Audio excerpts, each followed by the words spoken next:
Hello बच्चों। तो चलिए इस प्रश्न को पढ़ते हैं।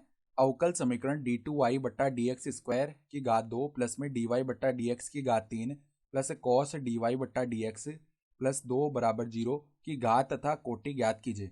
तो यहाँ पर देखो ये अवकल समीकरण दिया हुआ है और हमें इसकी घात तथा कोटि ज्ञात करनी है। तो प्रश्न में आगे बढ़ने से पहले इस प्रश्न से संबंधित जो मुख्य उदाहरण है उसकी हम चर्चा कर लेते हैं। तो देखो मुख्य उदाहरण देखो, केवल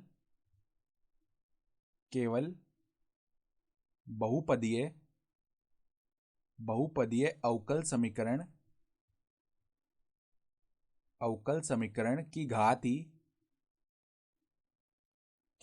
ही परिभाषित होती है। ठीक है, की घात ही परिभाषित होती है।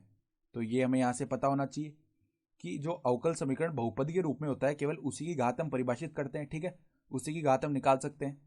तो अब देखो हमारे पास में जो अवकल समीकरण है वो क्या दिया हुआ है, डी टू वाई बट्टा में डी एक्स स्क्वायर, इसकी घात है 2 प्लस में डी वाई बट्टा डी एक्स, इसकी घात है 3 प्लस में है कॉस डी वाई बट्टा डी एक्स बराबर में 0।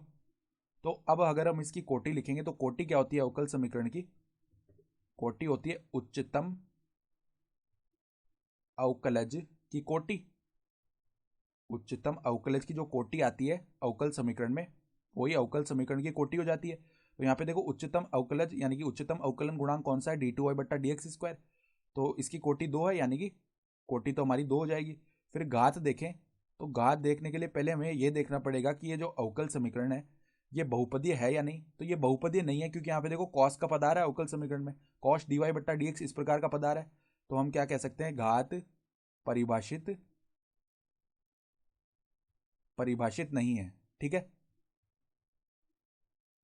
तो इस अवकल समीकरण की जो कोटि है वो तो हो जाएगी 2 और इसकी घात जो है वो परिभाषित नहीं है। ठीक है, तो आशा करता हूं कि आपको यह प्रश्न समझ में आया होगा। धन्यवाद।